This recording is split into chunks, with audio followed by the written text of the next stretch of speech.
Boa noite. O meu nome é João Batista Viana. Eu atualmente tenho 78 anos, nasci em 1948, em 15 de janeiro de 1948. Aí eu estou falando isso para dizer o seguinte: quando eu nasci, nessa época, ainda muito novo, lá em Sete Lagoas, a minha mãe, a dona Cici,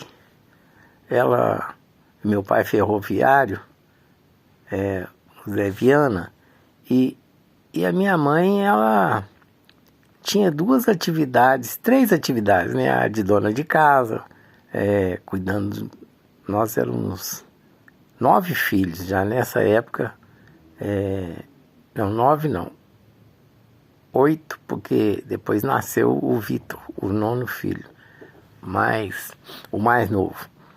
Então, ela cuidando de 8 filhos, né? E ajudando meu pai em casa, e meu pai era ferroviário. E a minha mãe trabalhava como professora de corte de costura. E ela dava aula para as moças ali da vizinhança. A minha mãe também, que era uma outra atividade, tinha um vínculo com a igreja católica lá do bairro, lá de Sete Lagoas, lá do Boa Vista. E nesse vínculo dela com a igreja, ela lá tinha conhecimento com as outras senhoras, né? E por conseguinte, a partir daí, ela também dava aula de costura lá na igreja para essas senhoras, e aí as filhas dessas senhoras, já com outras também senhoras, iam lá para casa para estudar o corte e costura, né? A minha mãe costurava também para ajudar no orçamento da família lá, ajudar o meu pai. Então, essas 3 atividades, né? A de dona de casa, a da igreja e a de costureira, professora de corte e costura.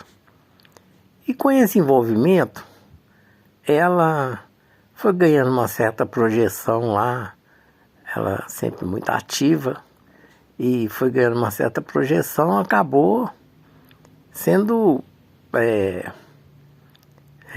se vinculando a um partido político, na época o Partido Trabalhista Brasileiro, era o PTB, o antigo PTB, né? Que era ligado a essa tradição do getulismo, depois do Jango e do Brizola. Mas aí nessa época o Getúlio ainda estava vivo, né? Assim, e com essa movimentação, a minha mãe acabou sendo procurada por algumas lideranças lá de Sete Lagoas, vinculadas também ao PTB, e ela se candidatou como vereadora e acabou sendo eleita. Eu não vou precisar aqui, mas acho que em 1956, como uma primeira mulher lá de Sete Lagoas a ser eleita vereadora, né? Então a atividade política, eu quero dizer que a atividade política chegou muito cedo na minha vida, em função da atividade da minha mãe na igreja, nesse movimento do corte de costura. Ela também tinha uma atividade, e aí já junto com o meu pai, uma atividade cultural também na igreja, ligada ao teatro. E com esses pilares, e aí eu fui me formando, fui prestando atenção nas coisas, nessa convivência. E para mim, então, a atividade política foi um pouco que natural na minha vida, né? Desde pequeno. E aí, com isso, Já mais tarde, depois mudando aqui para Belo Horizonte, eu comecei lá o ensino primário em Sete Lagoas, o ensino que hoje é chamado de Fundamental 1, né? Mas o ensino primário, e depois me transferi aqui para Belo Horizonte, acabei chegando a ser presidente do Grêmio Escolar, pode uma coisa dessa, naquele período mais crítico assim, um pouco antes de 64 e também já no pós-64. Acabei sendo presidente do Grêmio e estudantil da escola, do ginásio da rede ferroviária aqui em Belo Horizonte. Então essa atividade política vem entrando na minha vida e eu não tinha muita formação, mas pela experiência prática, pela vivência, acabei de algum modo me tornando um jacobino. E esse ativismo jacobino, né, de achar que as coisas iriam mudar com mais facilidade, com a participação, o envolvimento das pessoas, no movimento de político de organização de base, isso fortaleceu muito a minha caminhada. Eu estou falando que eu era um pouco jacobino porque era um companheiro. Mais tarde eu me filiei ao Partido Comunista Brasileiro, já aqui em Belo Horizonte, né? Aí, como eu tinha uma tendência assim, de querer envolver as lideranças comunitárias da região que eu trabalhava como professor na atividade partidária, então tinha um amigo que me criticava, né? Mas amigo, companheiro lá, professor também, falava assim, você é jacobino. Aí eu nem nunca tinha pensado nisso, mas acabei depois entendendo o que ele estava falando. E assim, com isso eu chego do Partido Comunista Brasileiro, por volta de 67, 72, é quando mais um pouco adiante, 72, por aí, 73, até 80, até 1980, quando veio aquela campanha do PCB legal, com aquela mãozinha, né, com o dedo assim, o PCB é legal. É porque o PCB estava na clandestinidade e caminhava para se constituir como um partido político. Bom, é nesse meio tempo que eu chego no magistério, na prefeitura de Belo Horizonte, como professor municipal. E uma característica também de ter estudado no Senai, ter feito o curso, um pouco de contato com a atividade de marcenaria, com a atividade da eletricidade e da serralheria, da mecânica, que eram as opções que tinham no Senai, né? Junto da minha formação acadêmica no ensino fundamental, na época no ginásio. Então eu estudava num horário de manhã cedo lá no Antônio Carlos, no Senai, e à noite estudava no ginásio da rede ferroviária. Então, por conta disso, em 72, quando veio uma reforma da educação, a 7692, aí do período militar, eu acabei me aproximando de um curso que tinha para formação de professores nas áreas da economia, na área industrial na atividade agrícola, na atividade comercial. Então tinha o professor de práticas industriais ou artes industriais, de práticas agrícolas e de práticas comerciais. E tinha também um outro ramo que eram as pessoas que tinham uma vinculação, a ideia era que tivesse uma vinculação com a economia doméstica, né, com a economia do lar. Que de algum modo tivesse essa parte de alimentação, a parte de vestuário, a parte de saúde, né, puericultura. Bom, essas 4 áreas, elas deram forma ao que se pensava como formação vinculada ao mundo do trabalho. Bom, algo muito criticado também pelos pedagogos de esquerda, pelo magistério, porque diziam que era formação de mão de obra barata para atender o capitalismo. E eu fui assimilando eu tinha uma formação no Partido Comunista e que sempre foi o Partido Comunista, o PCB, né?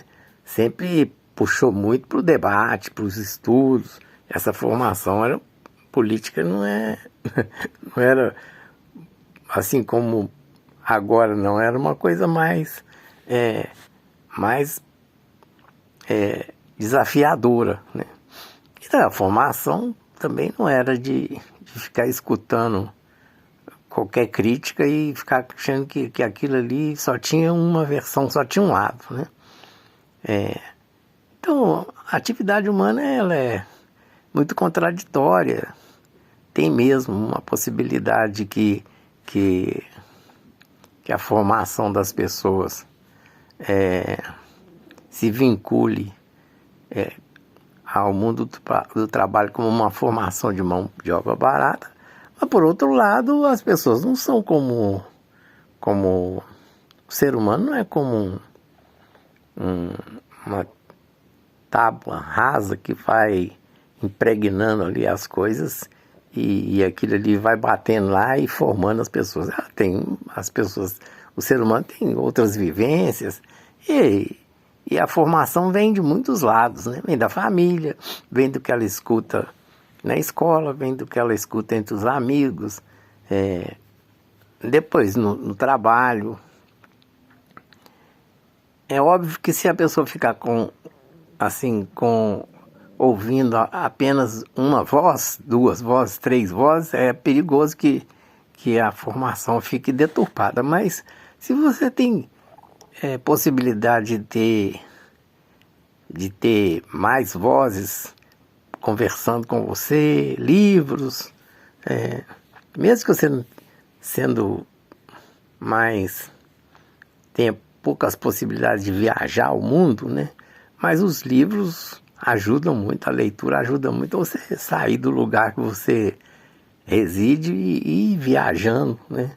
Conhecendo outros espaços através do livro, através dos filmes. Bom, então essa formação mais generalizada acabou me convencendo de que a atividade política, quando ela tem a participação popular, quando tem as pessoas envolvidas, fica algo mais substancial, mais forte, né? Até mesmo pela relação, pelo conhecimento que você tem com as pessoas, com as famílias, a fala das pessoas, o jeito delas pensar, o jeito delas... E isso também, de algum modo, entranhou na minha formação escolar, já universitária, na formação pedagógica. Aí eu acabei me tornando um professor na rede municipal, lá na vila, na Pedreira Prado Lopes, no Colégio Municipal São Cristóvão, ali perto do IAPI, em Belo Horizonte, né? E aquilo ali era um mundo muito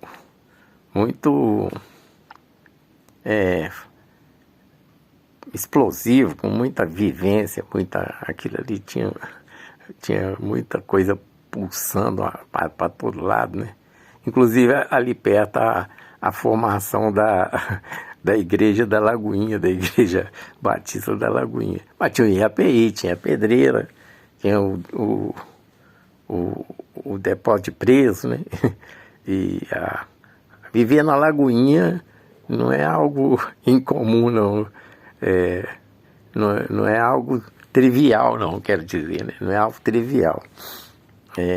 Viver na Lagoinha nessa época tinha um significado mais pungente.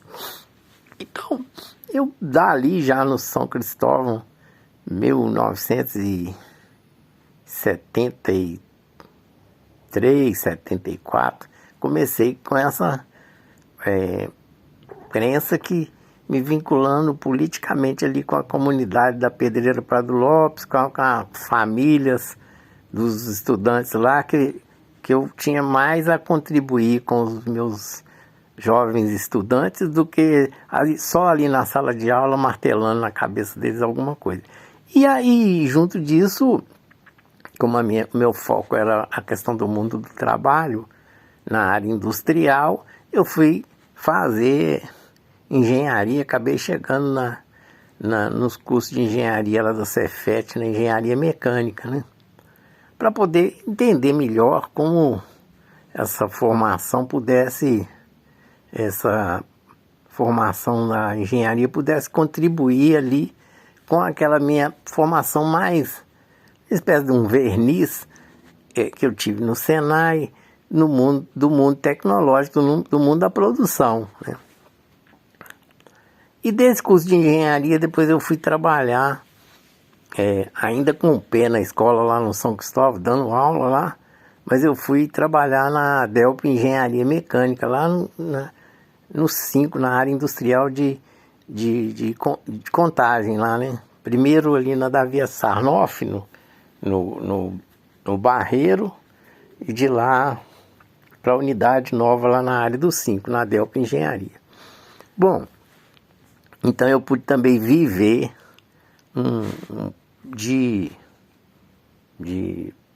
78, quando eu me formei na engenharia, até 1983, 82, dentro da fábrica. E essa vivência ali dentro da fábrica foi muito dura, né? E as coisas ali eram muito, muito duras, muito difíceis. A vida não é simples dentro de uma fábrica, não. Mas você aprende muita coisa. Convivência com as pessoas, com os operários, com os encarregados, com a direção, com o corpo de direção da empresa, né?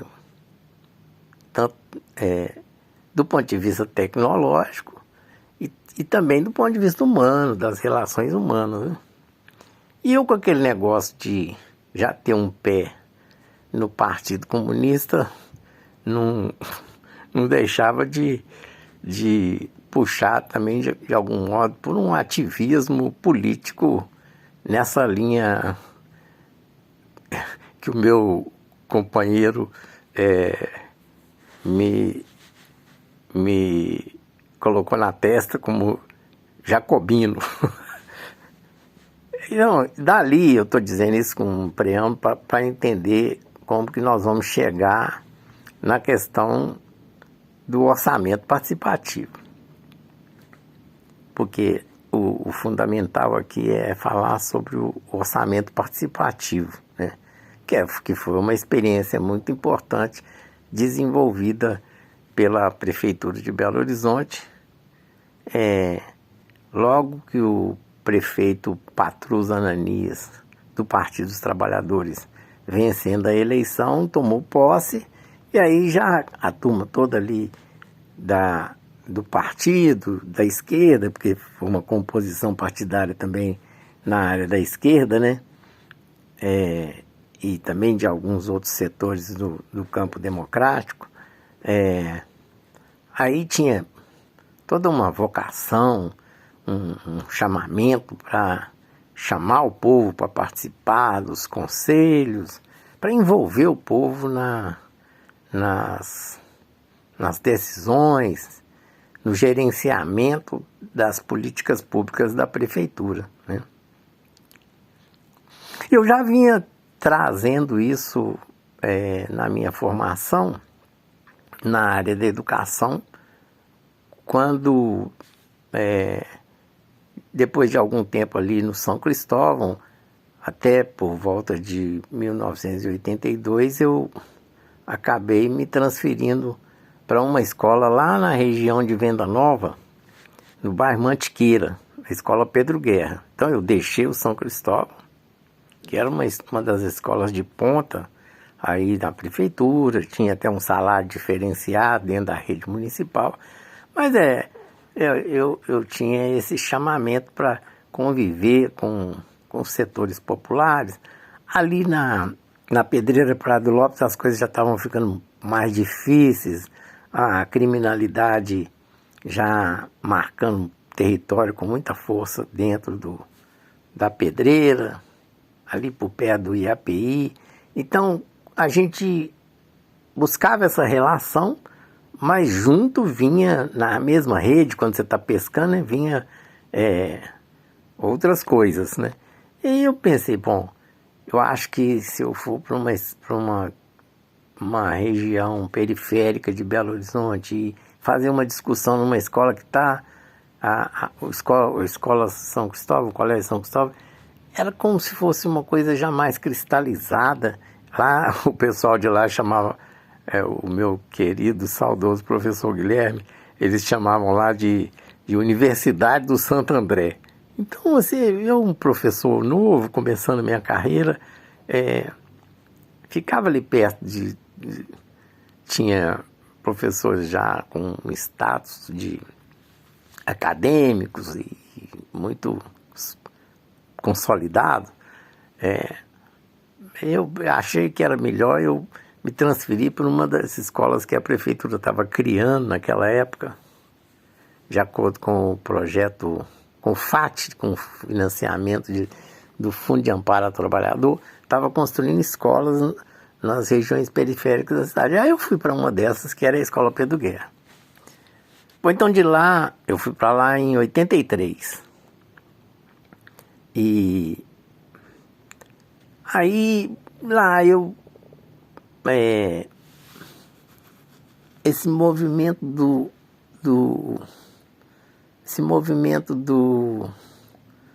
da educação, um secretário de educação, o professor Otávio Elísio, o professor Neidson, né, que tinham chegado junto com o governador Tancredo Neves, ali por volta de 85, 84, 85, ao governo do estado.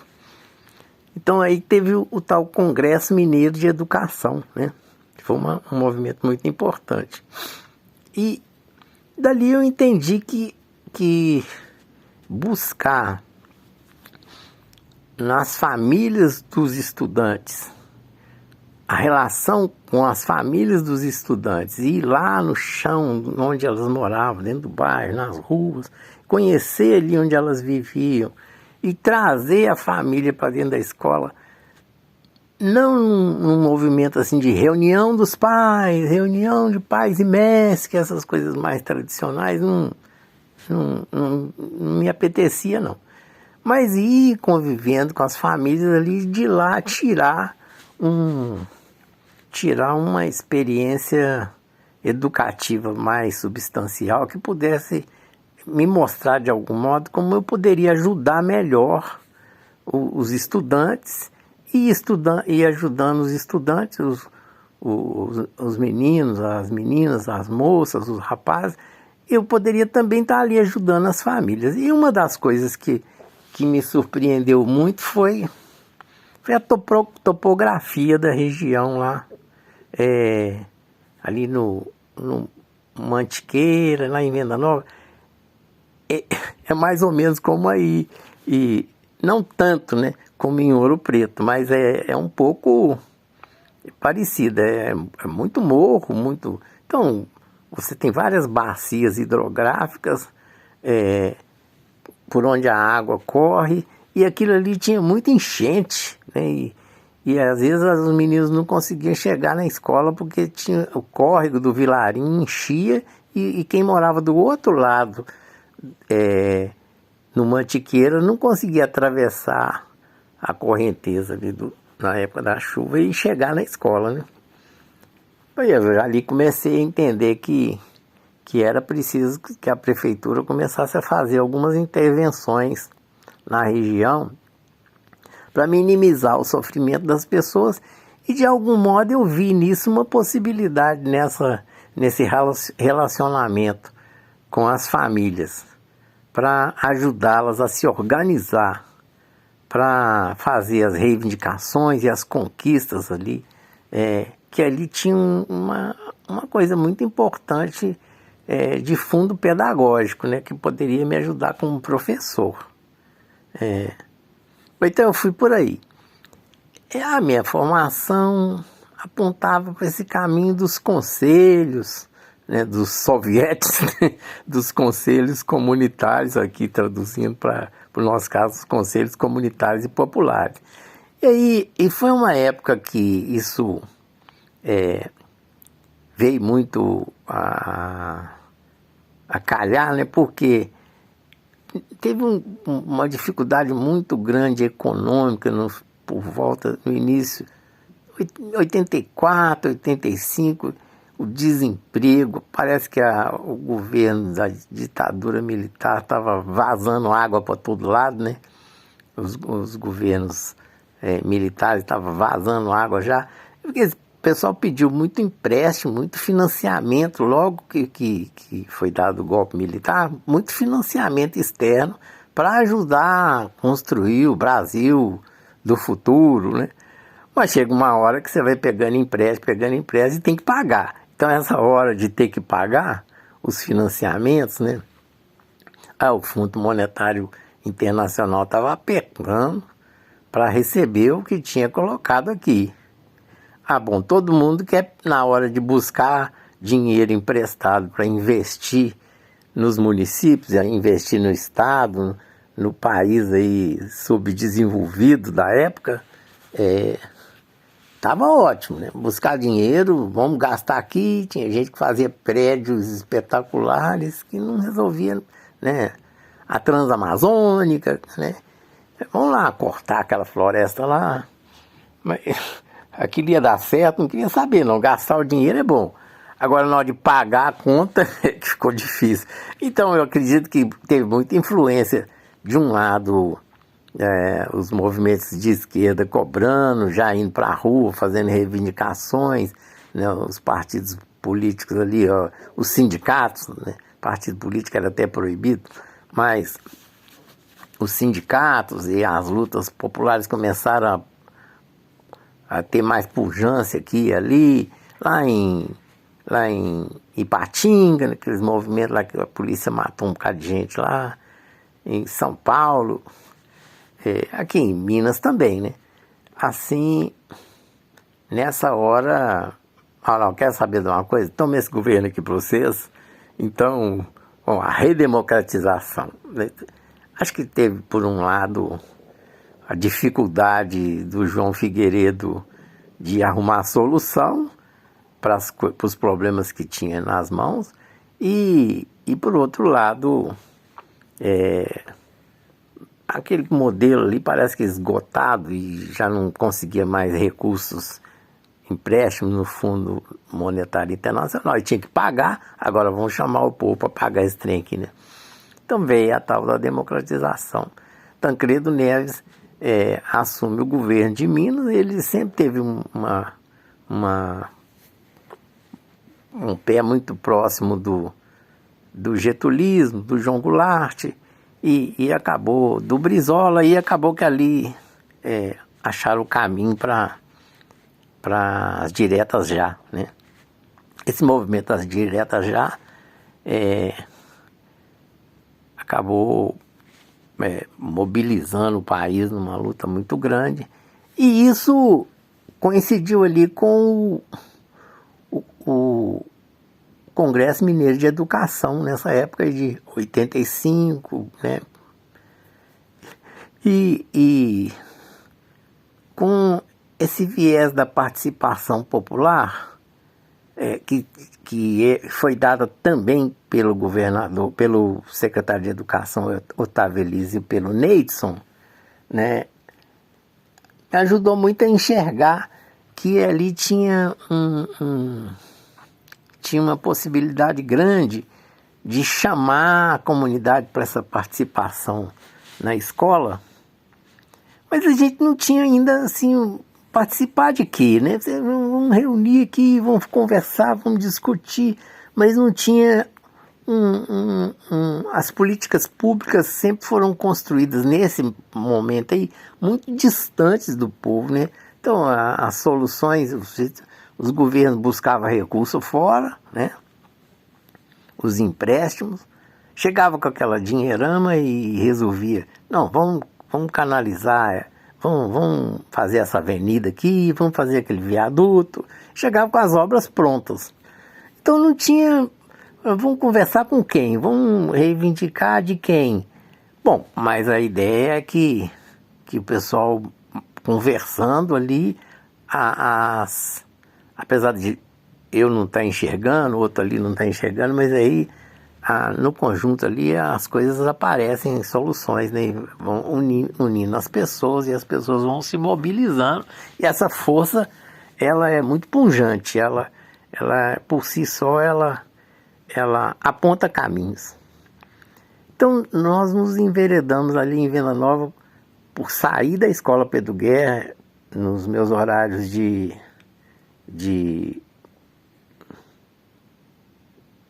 descanso, né? Eu tinha o tempo que eu estava na sala de aula que não podia, que era ali dentro da escola.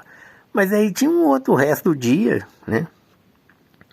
E o meu ativismo político me levava a consumir o meu tempo pessoal investindo nessa mobilização política. Eu ia para as outras escolas, conversava com os meus companheiros, meus colegas de escola. Tinha também o movimento grevista, né? O movimento sindical, que tinha muita importância, mas não era o meu foco principal, não. Mas eu achava que se envolvendo as famílias, a comunidade, que a escola se fortaleceria politicamente, porque também pararia de picar os votos, né? Assim, um bairro aqui elege, vota num candidato que depois nunca mais aparece, o outro bairro ali vota em outro. Então, quando abre as urnas numa região como Venda Nova, por exemplo, você tem dezenas de candidatos que iam lá buscar votos, e os votos eram todos pulverizados, e não tinha uma força política na região para poder atrair investimentos para lá. E eu achava que essa consolidação de um movimento popular organizado poderia surgir ali uma força mais vigorosa que pudesse reivindicar, conversando, né, e negociando, mas atrair os investimentos. Nesse Congresso Mineiro de Educação, esse Conselho Comunitário e Popular de Venda Nova, que acabou se consolidando lá com várias lideranças populares, comunitárias, lideranças de igreja, liderança de clubes de futebol amador, de pais de escolares, né, de estudantes, nas famílias que a gente ia fazendo contato. Aí já comecei a olhar para Venda Nova não com o bairro que eu trabalhava, mas a Venda Nova como um todo. Na época tinha um levantamento da prefeitura que dizia que lá tinha 34 bairros e 18 vilas. Era uma cidade como poucas aqui no interior de Minas, né? Então essa região, Belo Horizonte, ela é dividida em 9 regionais. Então, Belo Horizonte como um todo é dividido administrativamente em 9 regionais. E, assim como o Barreiro, a Centro-Sul, a região Leste, a Noroeste, a Norte, a Nordeste. Então tinha lá a região de Venda Nova. Nessa região, 34 bairros e 18 vilas, nessa época. Problemata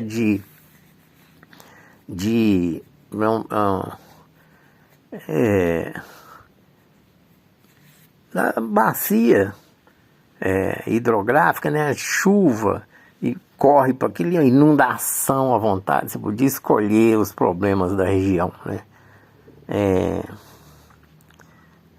A rede de transportes também com muita dificuldade, não chegava, não tinha capilaridade, né? Às vezes as pessoas tinham que andar, sair de casa, andar aí 1, 2 quilômetros para poder chegar no ponto de ônibus nessa época. Ainda tinha até transporte de combis ali na rua Padre Pedro Pinto, que era o principal corredor lá da região, né? Não existia Vilarinho ainda, porque lá era um setor que tinha inundação, tinha ocupação das margens, assim, as pessoas foram construindo suas casas ali nas áreas que em determinada época do ano ficava alagada, né? Enfim.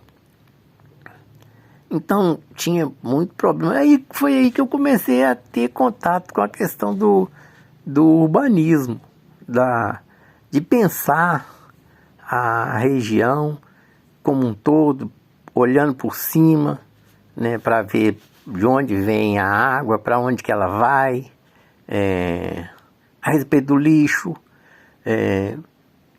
a respeito dos corredores de transportes.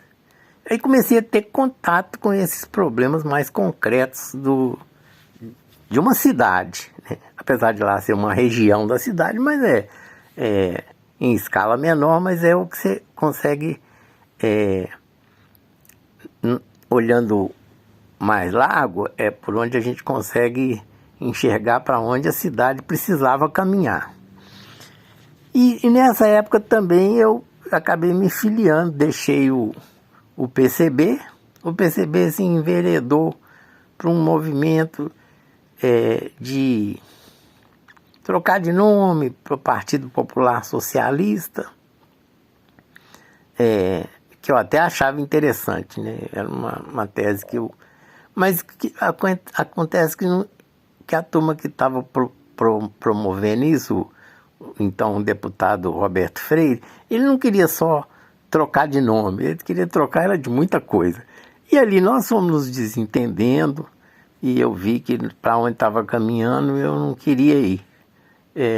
Aí, nessa época, 85, 86, eu acabei deixando o PCB e vindo para o Partido dos Trabalhadores. Aí quando veio a eleição a eleição em 1992, foi a candidatura do prefeito Patrus Ananias aqui pelo Partido dos Trabalhadores em Belo Horizonte. Então eu já estava bem próximo do Partido dos Trabalhadores. Não tinha me filiado ainda, mas eu já não estava mais participando efetivamente das reuniões do PCB, eu estava mais afastado e com um olhar bem crítico para onde o PCB estava querendo ir, estava caminhando, até que chegou hoje, nem parou no Partido Popular Socialista, virou o Partido da Cidadania, né? Acho que é isso. Aí eu não vou perder usar esse tempo aqui para isso, para fazer essa análise, não. Então, aí no Partido dos Trabalhadores, com a eleição do Patrus, alguns companheiros e companheiras do magistério que tinham mais proximidade do Partido dos Trabalhadores me convidavam para reunião lá na Regional Venda Nova. Lá tinha uma administradora regional muito competente, uma companheira muito forte, assim, de muita luta, a Maria Auxiliadora, né? E ali eu fui me envolvendo, assim, com o pé na escola, dando aula, com um olhar voltado para a comunidade, para a movimentação das lideranças comunitárias no que nós chamamos de Conselho Comunitário Popular de Venda Nova, e já participando ali com uma certa expectativa na regional, da prefeitura na regional Venda Nova, sob o comando dessa companheira da Dora, para onde, quais possibilidades de atender as reivindicações lá da região, né? Bom, esse movimento aí, eu acabei sendo convidado pelo secretário de governo, que acompanhava a minha trajetória lá em Venda Nova, para fazer parte da gestão do Patrus ali no departamento de manutenção. A regional tem vários departamentos, de educação, tem o de manutenção, que é de obras, de manutenção da região, tem o de controle urbano, né, e de saúde. Então a gestão descentralizada de Belo Horizonte começa aí mais evidentemente, mais fortemente no governo do Patrus. Já existia regional nesse princípio de tendência de descentralização da gestão municipal, mas era como se fosse ali uma ouvidoria, né? Como é o que é hoje. Hoje voltou pior do que era antes, quer dizer, agora que é uma ouvidoria que escuta as pessoas, mas que não tem o que fazer, que o governo está muito centralizado aqui em Belo Horizonte. Então, nessa época, a descentralização das políticas públicas para as regionais veio já a partir do primeiro mandato do governo Patrus Ananias. O Dr. Célio de Castro era o vice-prefeito do Patrus, né? E aí com isso atravessou essa época toda, de 92 a 96, foi quando o então secretário de Planejamento, Maurício Borges, ele é uma pessoa, uma visão de planejamento fantástica. Eu sinto muita falta, uma perda muito grande do companheiro Maurício Borges nessa área do planejamento, no envolvimento das cidades, aqui em Minas. Ele acabou depois, por motivos que não vem ao caso aqui, ele acabou se transferindo para o Rio de Janeiro e está morando lá. Acredito que ainda esteja lá. Tem muito tempo que eu não falo com ele. Mas o Maurício Borges, então, foi o principal arquiteto como secretário do Planejamento, dessa concepção aí do projeto do orçamento participativo. E como a gente já vinha naquele movimento de organização popular das lideranças comunitárias, junto com as escolas, até para fortalecer as reivindicações e as conquistas na área da educação, que eu enxergava que precisava de ser também acompanhado pela melhoria urbana, né, das condições urbanas, de resolução aí dos problemas das enchentes, do problema do lixo, do problema do transporte, da legislação urbana. A região, ela foi, assim, as pessoas iam comprando, fazendo os loteamentos, as antigas fazendas, sem passar por um processo de de legalização desses loteamentos, e as pessoas iam vendendo o direito da propriedade nesses contratos de compra e venda, sem escritura, sem registro. A maioria dos bairros nessa época não estava localizado, inclusive o centro de Venda Nova não estava legalizado, ali onde é a Rua Padre Pedro Pinto, o centrinho ali de Venda Nova, o comércio, e acho que ainda hoje. Então tinha uma vocação muito grande por um projeto de urbanização pensado mais amplo, né? Daí veio o plano diretor. No governo Patrus surgiu a discussão do plano diretor, a importância do plano diretor. Esse plano diretor avaliado ali na região, e por mim que tive a oportunidade de participar de dentro da escola como professor, vendo a dificuldade das pessoas, e também tendo essa proximidade junto com a gestão do Patrus e do Dr. Célio, eu apontava ali alguns caminhos que achava importante para fazer a legalização do território, né, a escrituração dos títulos de propriedade, os registros. E aí esse movimento cresceu muito, a possibilidade que eu tive de ter contato com mais pessoas, outros setores, com o comércio, né, com as igrejas, com o pessoal dos transportes, de outras lutas populares. Nesse momento que chega o orçamento participativo mesmo, que tinha uma proposta de pegar uma parte do orçamento, 10% só, 10% do orçamento, e falar: esse aqui vai ficar disponível à disposição das comunidades para escolher onde fazer os investimentos prioritários.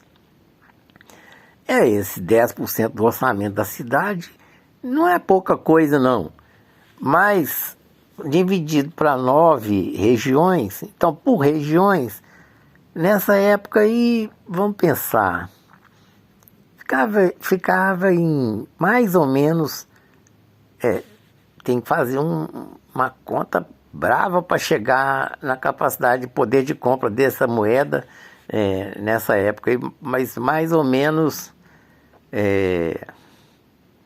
10 milhões de reais, né?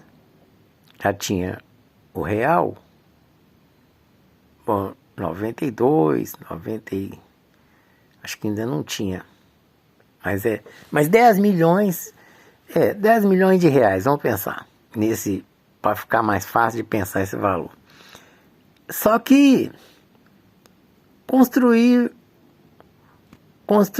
uma escola, por exemplo, construir uma unidade de saúde, fazer o saneamento de uma avenida de 1 quilômetro de canalização, de tratamento de fundo de vale, de urbanização, de canalização, tirar as pessoas que moravam ali para reassentar, esse dinheiro não dava. Então era preciso estar também articulando outros projetos para buscar recursos federais, para poder resolver os problemas do saneamento, do tratamento de fundo de vale, do reassentamento e também aí já no caso da urbanização, né? Então a parte do orçamento participativo estava mais, ela tinha potencial para resolver alguns problemas de urbanização, mas mais restrito a pequenos quarteirões, a pequenos trechos de avenidas, de canalização. Mas nós enxergamos uma possibilidade, bom, mas como o orçamento participativo tem todo ano, por que não conseguir a liberação de uma parte do recurso, primeiro para o projeto, depois para o início da obra, e até que conseguisse 1 ano, 2 anos, 3 anos, ao longo de 4, 5 anos, canalizar aí 1 quilômetro de esgoto a céu aberto e ir transformando aquilo ali numa avenida. Então, com essa visão, eu fui também buscando descobrir onde é que tinha esses recursos em outras políticas federais, né, que pudesse articular esse recurso federal junto com o orçamento participativo para cruzar um recurso com outro, juntando um recurso com outro, definindo dentro de uma visão de plano diretor ainda empírico na região, mas que nos conduzisse à possibilidade da retenção de chuvas, as bacias de retenção, para minimizar o efeito das enchentes, que fazia estragos horrorosos. Por exemplo, na Vila do Índio, que é uma região lá num bairro chamado Santa Mônica, a água chegava a inundar a casa das pessoas, e ali ia embora os cadernos dos meninos, ia embora os cobertores, os colchões, os móveis, igual o pessoal vê aí nesses casos que ainda agora cada vez mais esses que a gente não sabe de onde está vindo e como é que vai ser a questão dos desastres climáticos, né, dos crimes ambientais que estão acontecendo, que acabam mudando o clima de maneira muito violenta, né? Mas essa época tinha já uns prenúncios dessa situação que está acontecendo agora, mais dura. E aquilo ali, você vê as pessoas. Eu, como professor, aí falava estou vendo os meus colegas ali falando assim, quem coloca o caderno em cima da carteira, o professor vai passar para olhar os exercícios. E aí eu vou olhar os exercícios aqui que vocês fizeram e vou dar já tantos pontos. E eu pensando assim, meu Deus, os meninos não tinha nem um caderno, porque o caderno e os livros foram embora na enchente. Como é que esses professores que estão muito longe da realidade? E eu tentava chamar a atenção dos meus colegas para essa realidade, mas não é simples não, é uma guerra, é uma disputa horrorosa, né? Daquele modelo de enxergar as coisas de cima para baixo, e de não querer ou ter pavor de ir lá enfiar no meio do barro, no meio das enchentes, para ver como é que esse povo mora. Mas esse conflito todo me ajudou a pensar muita coisa, organizar muitas coisas na cabeça, e também ter mais calma com meus companheiros, ter mais tranquilidade de discutir as coisas que são políticas mais amplas, né? E que não é resolvido, porque nenhum de nós é Deus para resolver as coisas assim de uma hora para outra. E nem sei se Deus está querendo também resolver as coisas de uma hora para outra, né? Mas o certo é que me deu mais tranquilidade para enxergar muitas coisas e deixar um pouco até o jacobinismo de lado. Eu comecei a entender que devia continuar puxando o envolvimento das pessoas, mas que não seria só por ali que as coisas iriam mudar. Tinham mais outras trincheiras, né? A universidade, a formação sociológica das próprias universidades. Ainda tem muito conflito sobre isso, a formação política interna nas universidades. Não é simples, não é só porque você chega na universidade e ali já está todo mundo musculoso na luta pela mobilização a favor do povo. Não é bem assim.